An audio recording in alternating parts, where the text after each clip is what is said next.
Le livre du ciel, tome 27.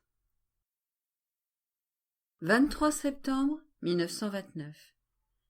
Celle qui vit dans la volonté de Dieu, dans sa petitesse, enferme le tout et donne Dieu à Dieu. Les prodiges divins. La divine volonté m'absorbe en toutes choses et, en dépit de toute ma répugnance à écrire, le fiat omnipotent, par son empire, s'impose à la petite créature que je suis et sa divine autorité règne sur moi, renverse ma volonté et, la déposant à ses divins pieds comme un tabouret, m'amène, par son doux et puissant empire, à écrire un nouveau volume, alors que je pensais pouvoir m'arrêter un peu. Ô adorable, souveraine et sainte volonté, puisque tu veux ce sacrifice, je ne me sens pas la force de résister et de lutter avec toi. Je préfère adorer tes dispositions, et en me fondant dans ton saint vouloir, je te prie de m'aider, de fortifier ma faiblesse, et de me permettre d'écrire uniquement ce que tu veux, et de la manière dont tu le veux. Oh, je t'en prie, que je ne fasse que te répéter, sans rien ajouter qui vienne de moi, et toi, mon amour, dans le sacrement de cette sainte cellule, où tu me regardes et où je te regarde. Ne me refuse pas ton aide lorsque j'écris, mais viens écrire avec moi. Ce n'est qu'ainsi que j'aurai la force de commencer. Je faisais ma ronde habituelle dans la création, pour suivre tous les actes du vouloir suprême dans toutes les choses créées, et mon doux Jésus, sortant de moi, me dit : « Ma fille, lorsque la créature parcourt les œuvres de son Créateur, cela signifie qu'elle veut reconnaître, apprécier, aimer ce que Dieu a fait par amour pour elle, et n'ayant rien à lui rendre en retour, parcourant ses œuvres, c'est comme si elle prenait la création tout entière dans la paume de sa main pour la redonner à Dieu, intacte et magnifique, pour sa gloire et son honneur, en lui disant : « Je te reconnais et te glorifie dans tes œuvres qui seules sont dignes de toi. » Notre ravissement, en voyant que nous sommes reconnus dans nos œuvres par la créature, est si grand qu'il nous semble que la création soit répétée pour nous rendre une double gloire. Et comme cette double gloire nous est rendue, parce que la créature reconnaît nos œuvres faites par amour pour elle, et qui lui sont données afin qu'elle nous aime, la créature, avec la reconnaissance de notre don, enferme le ciel tout entier dans son âme. Et nous voyons, dans sa petitesse, notre être divin, avec toutes nos œuvres. Plus encore, notre être divin étant présent dans la petitesse de cette créature. Elle possède la capacité et l'espace pour enfermer le tout, et, oh, quel prodige de voir le tout contenu dans la petitesse humaine, et de la voir bravement donner le tout au tout, uniquement pour l'aimer et le glorifier. Que le tout de notre être suprême soit le tout. Il n'y a rien en cela qui doive nous surprendre, car telle est notre divine nature, être le tout. Mais le tout, dans la petitesse humaine, c'est la merveille des merveilles. Ce sont les prodiges de notre divin vouloir, que partout où il règne, il ne peut faire de notre être divin une moitié d'être, mais uniquement l'être tout entier. Et puisque la création n'est rien d'autre qu'une effusion d'amour de notre fiat créateur, il contient toutes ses œuvres partout où il règne. Et c'est pourquoi la petitesse humaine peut dire : « Je donne Dieu à Dieu C'est pour cette raison que lorsque nous nous donnons à la créature, nous voulons tout, même son néant, afin que sur ce rien, notre parole créatrice puisse être répétée, et que nous puissions former notre tout sur le néant de la créature. Si elle ne nous donne pas tout, sa petitesse, son néant, notre parole créatrice ne peut pas être répétée, et ce n'est pour nous ni convenable, ni un honneur de la répéter. Parce que, quand nous parlons, nous voulons nous débarrasser de tout ce qui ne nous appartient pas. Et lorsque nous voyons qu'elle ne se donne pas complètement, nous ne la faisons pas nôtre, et elle demeure la petitesse et le néant qu'elle est, tandis que nous restons dans le tout que nous sommes. Après quoi, je poursuivais mon abandon dans le fiat suprême, mais je me sentais triste à cause de certaines choses qu'il n'est pas nécessaire d'écrire ici. Et mon toujours aimable Jésus, épris de compassion pour moi, me serra dans ses bras et me dit « Oh, combien m'est chère la fille de ma volonté! Or, tu dois savoir que la tristesse n'entre pas dans ma divine volonté. Ma volonté est joie éternelle, qui rend paisible et heureuse la demeure où elle règne. Par conséquent, cette tristesse, bien que je sache en être la cause, est une vieillerie de la volonté humaine. Et ma divine volonté ne reçoit pas les vieilleries dans ton âme, car elle a tant de choses nouvelles que l'espace dans ton âme n'est pas assez grand pour les recevoir toutes. Aussi, dehors ta tristesse, dehors.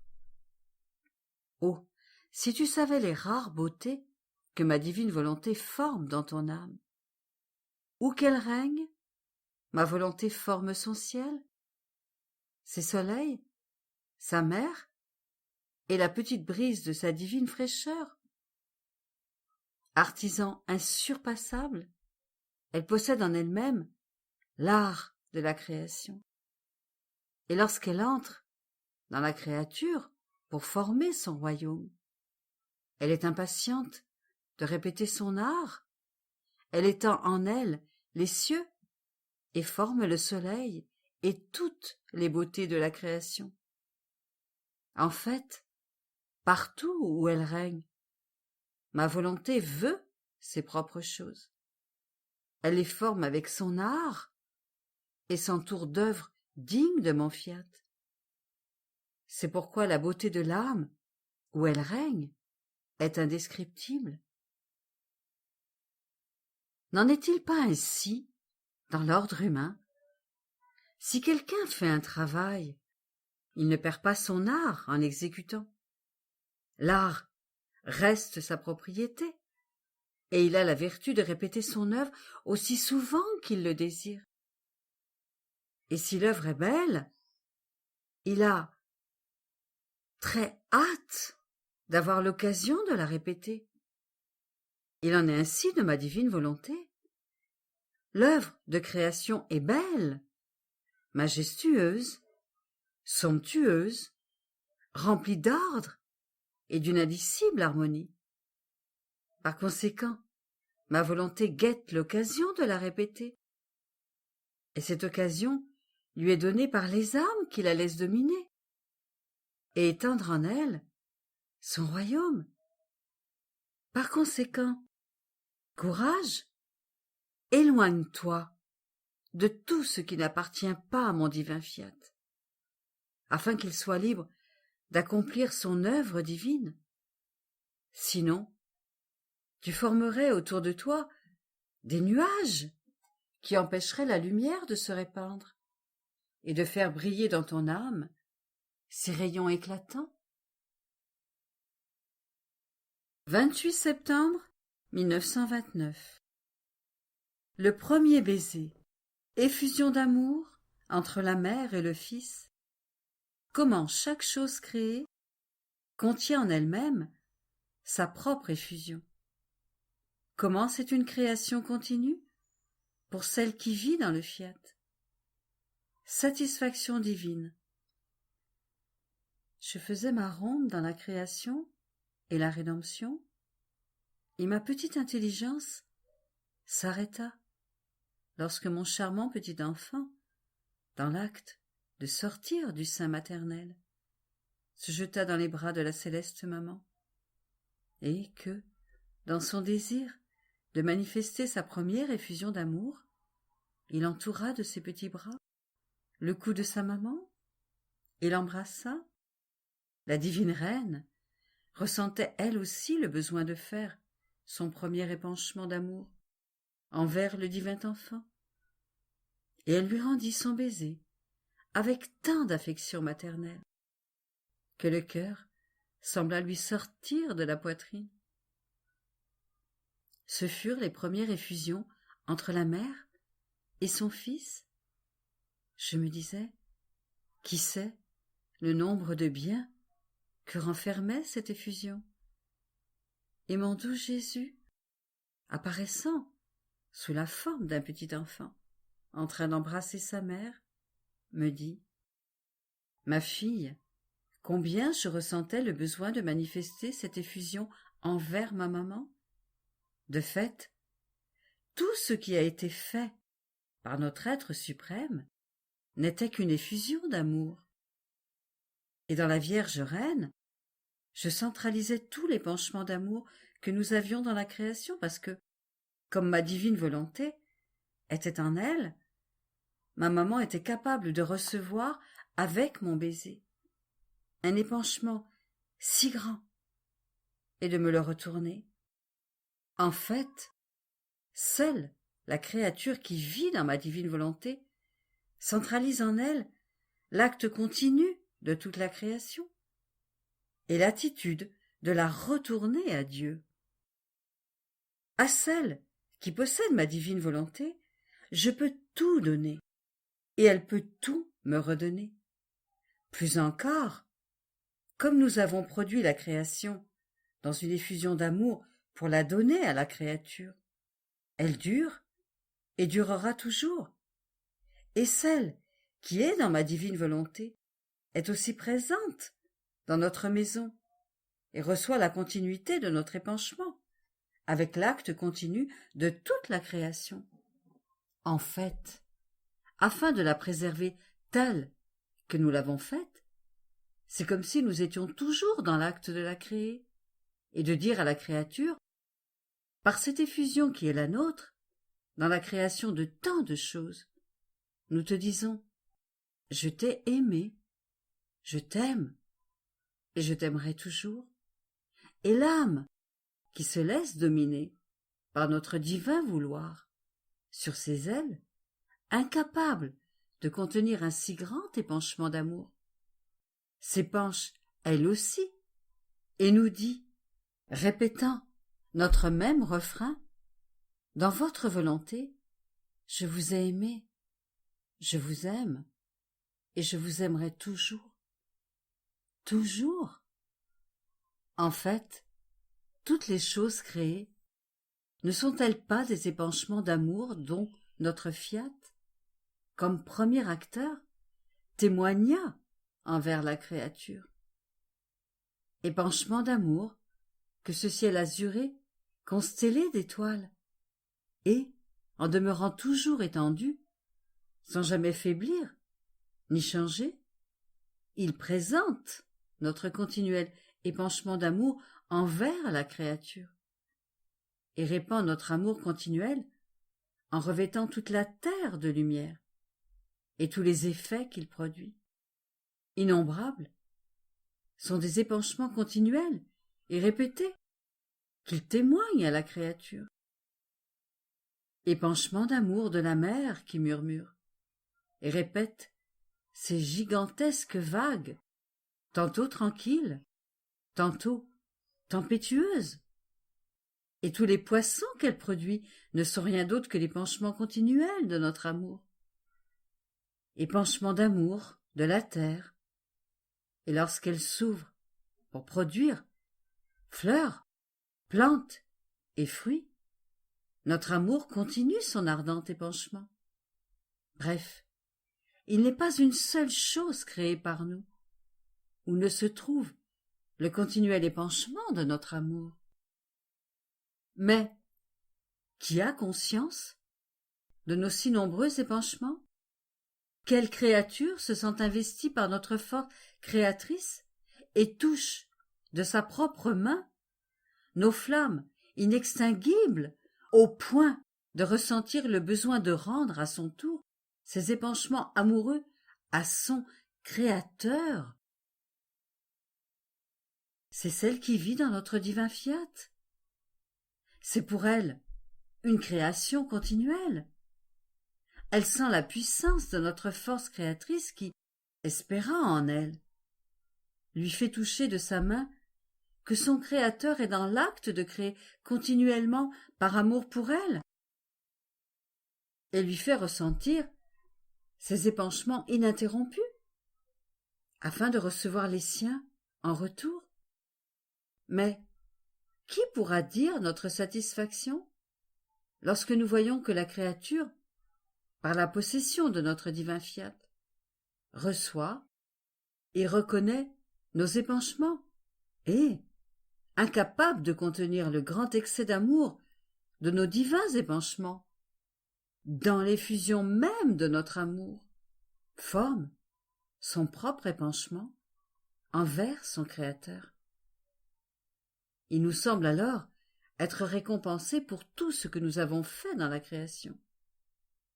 Nous sentons la créature nous dire, dans son délire, « Adorable Majesté, si cela était en mon pouvoir, je voudrais moi aussi créer pour vous un ciel, un soleil, une mer et tout ce que vous avez créé, pour vous dire que je vous aime de ce même amour et avec vos propres œuvres, car on ne peut appeler amour un amour qui n'agit pas.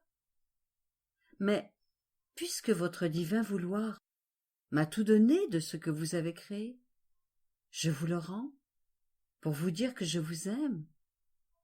Je vous aime. » Et ainsi, l'harmonie, l'échange de présents, l'ordre revient entre le Créateur et la créature, comme cela était établi par Dieu dans la création. Or, tu dois savoir qu'en faisant sa volonté, l'homme a perdu l'ordre, l'harmonie et le droit au don de la création. Car ma volonté, l'ayant créée, toute la création lui appartient, et c'est seulement à la créature en qui elle règne que ma divine volonté accorde ce droit. Mais celle en qui elle ne règne pas peut être appelée une intruse dans ses œuvres, et elle ne peut donc pas agir en propriétaire ni donner à Dieu ce qui ne lui appartient pas, ni ressentir tous les épanchements d'amour qui existent dans la création, parce qu'elle n'a pas en sa possession notre divine volonté qui lui parle de notre histoire d'amour. Sans notre divin vouloir, l'homme est le vrai petit ignorant de son Créateur, et il reste comme un petit élève sans maître. Oh, quelle souffrance de voir l'homme sans notre fiat! Plus encore, comme notre création est notre narratrice, elle est porteuse de nos baisers d'amour, de nos affectueuses étreintes. Ô combien mon humanité a ressenti tout cela lorsqu'elle était sur terre. Lorsque je sortais, le baiser me donnait le baiser que ma volonté avait déposé dans sa lumière pour le donner aux créatures. Le vent me donnait les caresses, les embrassements qu'il contenait en dépôt de ma propre divine volonté. Toute la création débordait de charisme divin à donner aux créatures. Et mon humanité recevait tout cela et rendait en retour, afin de laisser libre cours à tant de baisers réprimés, d'étreintes rejetées et d'amour méconnu durant tant de siècles. En fait, comme ma divine volonté ne régnait pas, l'homme était incapable de recevoir le bien que ma volonté même avait placé dans toute la création. Et mon humanité, possédant cette divine volonté, lui donna la première expression, reçut et paya de retour pour tout ce que cette divine volonté avait placé dans toute la création. Et c'est pourquoi, lorsque je sortais, toutes les choses créées étaient en fête et rivalisaient entre elles pour me donner ce qu'elles possédaient. Par conséquent, sois attentive et aie bien à cœur de ne vivre que dans ma divine volonté, si tu veux ressentir profondément ce que ton Jésus te dit sur son fiat suprême. 2 octobre 1929. Seule la divine volonté rend la créature heureuse. Elles sont la proie l'une de l'autre. Celui qui n'a pas véritablement la volonté de faire le bien est un pauvre infirme, et Dieu ne veut pas se servir de lui. Mon abandon dans la vie de la divine volonté continue. Oh, que sa force créatrice est puissante! Ô combien sa lumière est éblouissante et pénètre au plus profond des fibres de mon cœur, pour l'investir, le caresser, s'y aménager un espace et élever son trône de domination et de commandement, mais avec une douceur si ravissante que la petitesse de la créature en demeure anéantie, heureuse cependant de rester sans vie et dissoute dans le divin fiat. Oh, si toutes te connaissaient, ô adorable volonté, combien elles aimeraient se perdre en toi pour retrouver ta vie et être heureuses d'un bonheur tout divin. Mais alors que ma petitesse se fondait dans le divin fiat, mon aimable Jésus se manifesta en moi et me serrant très fort contre son divin cœur, il me dit: « Ma fille, seule ma divine volonté peut rendre heureuse la créature. Par sa lumière, elle éclipse ou met en fuite tous les maux et dit avec sa divine puissance: Je suis le bonheur sans fin. Fuyez tous les maux. Je veux être libre, car devant mon bonheur, tous les maux sont sans vie. Pour celle qui vit dans mon divin vouloir, son pouvoir est grand, au point de transformer les actions de la créature, et il se produit un échange de vie entre elle et Dieu, un échange d'actions, de pas, de battements de cœur. Dieu demeure attaché à la créature, et la créature à Dieu. Ils deviennent des êtres inséparables, et dans cet échange d'actions et de vie, c'est un jeu qui se joue entre le Créateur et la créature, qui deviennent la proie l'un de l'autre, et ce faisant, ils jouent d'une manière divine, se rendent mutuellement heureux, sont en fête, et Dieu et la créature chantent victoire, se sentent victorieux, parce que personne n'a perdu, mais que l'un a conquis l'autre. En fait, dans ma divine volonté, personne n'est perdant. Les défaites n'existent pas en elle. C'est uniquement de celle qui vit dans ma volonté que je peux dire qu'elle est ma joie dans la création. Et je me sens victorieux en m'abaissant pour me laisser conquérir par la créature, parce que je sais qu'elle ne s'opposera pas à se laisser conquérir par moi. Par conséquent, que l'envol dans ma volonté continue toujours. Je pensais, après cela, à bien des choses que mon bienheureux Jésus m'avait dites à propos de sa divine volonté et de ses ardents désirs de se faire connaître. et qu'en dépit de ses brûlants désirs, rien ne se faisait pour les satisfaire. Et je me disais, quelle sagesse de Dieu, quel profond mystère, qui pourra jamais les comprendre? Il le veut, il est triste, parce qu'il n'y a personne pour ouvrir la voie à sa volonté, pour la faire connaître. Il montre son cœur languissant, qui aspire à ce que sa divine volonté se fasse connaître, pour former son royaume au cœur des créatures. Et pourtant, comme s'il était un Dieu impuissant, les voies sont fermées, les portes closes, et Jésus endure, et avec une invincible et indicible patience. Il attend que s'ouvrent les portes et les chemins, et il frappe à la porte des cœurs, pour trouver ceux qui se préoccuperont de faire connaître sa divine volonté.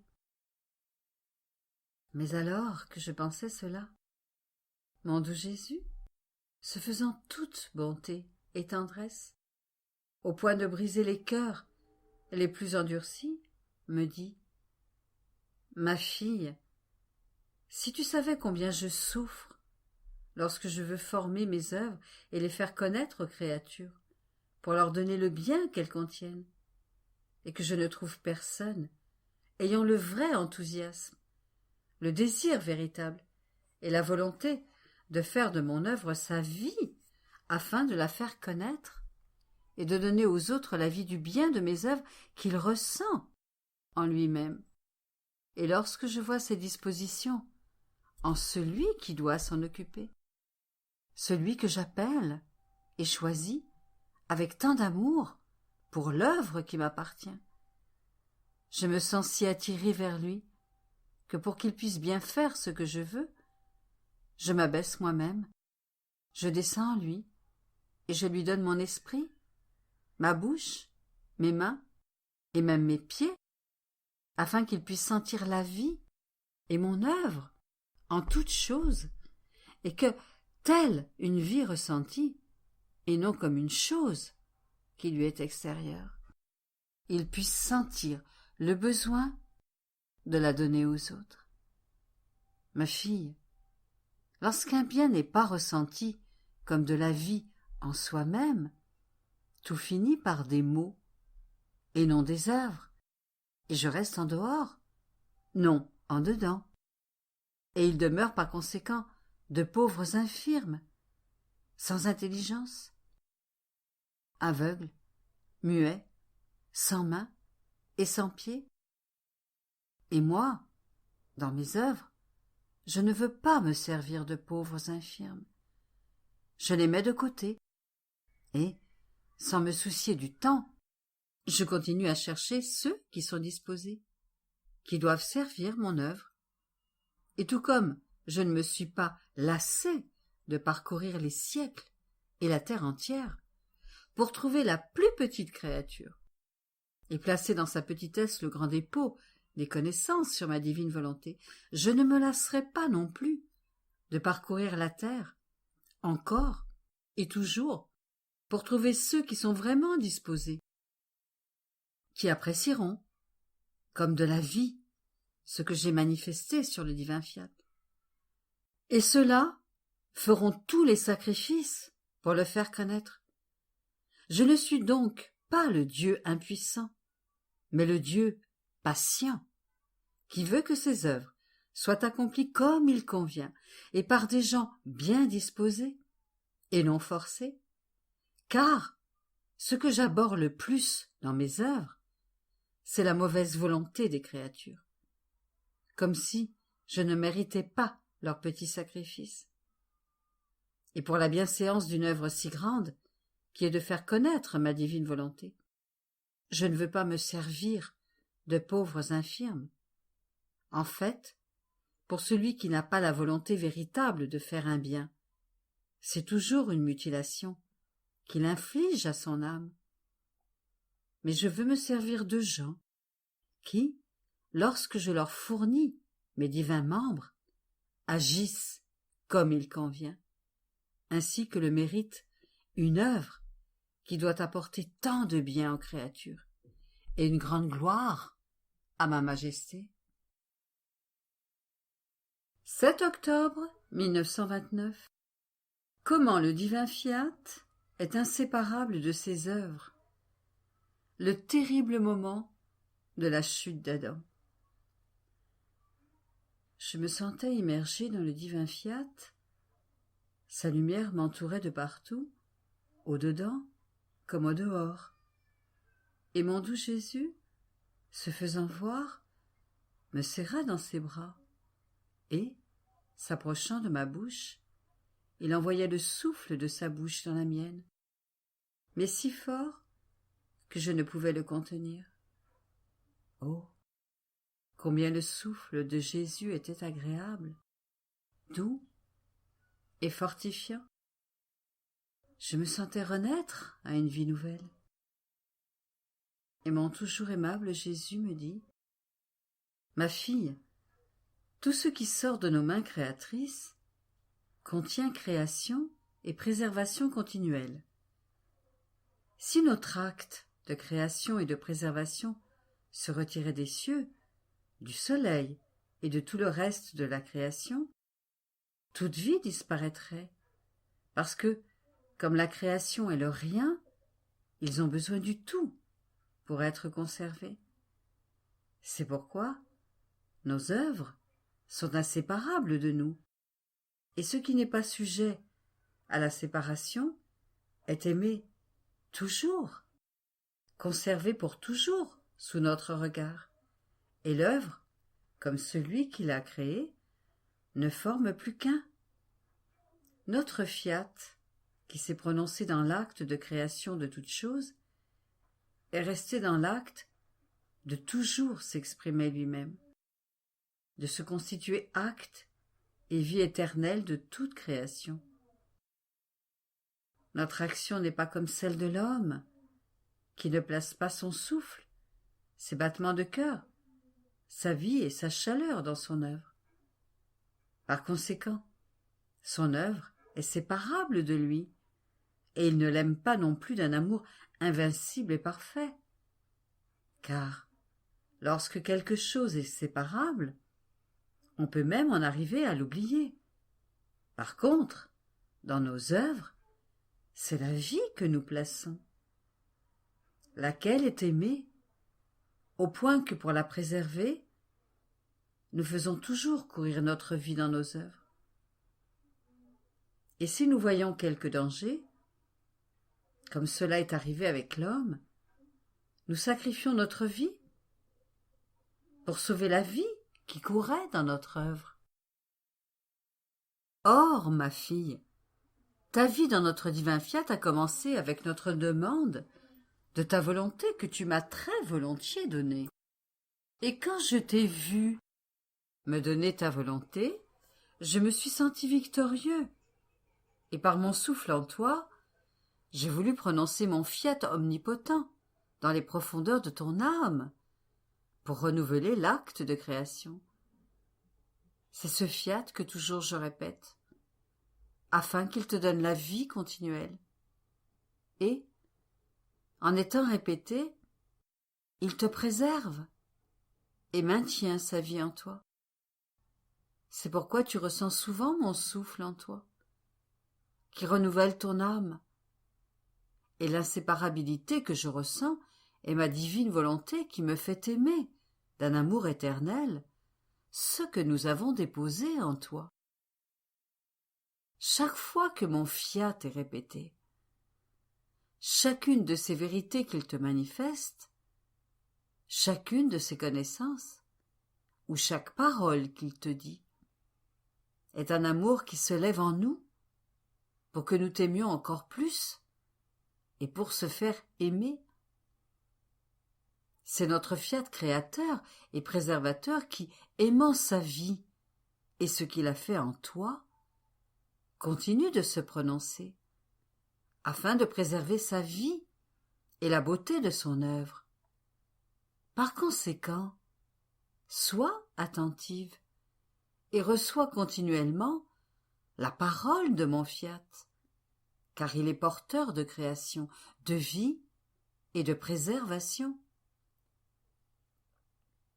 Après quoi, je faisais ma ronde pour suivre les actes du divin fiat dans la création et, arrivé en Éden, je m'arrêtais dans l'acte où l'homme rejeta la divine volonté pour faire la sienne.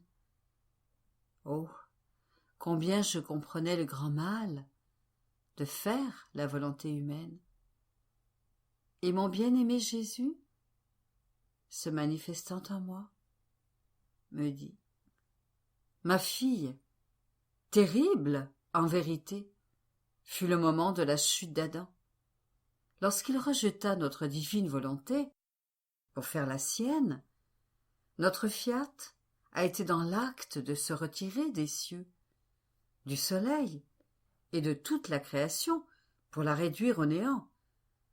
Car celui qui avait rejeté notre divine volonté ne méritait plus que notre fiat maintienne l'acte continuel de création et de préservation dans toute la création, créée par amour pour l'homme, et qu'il reçoit en cadeau de son Créateur.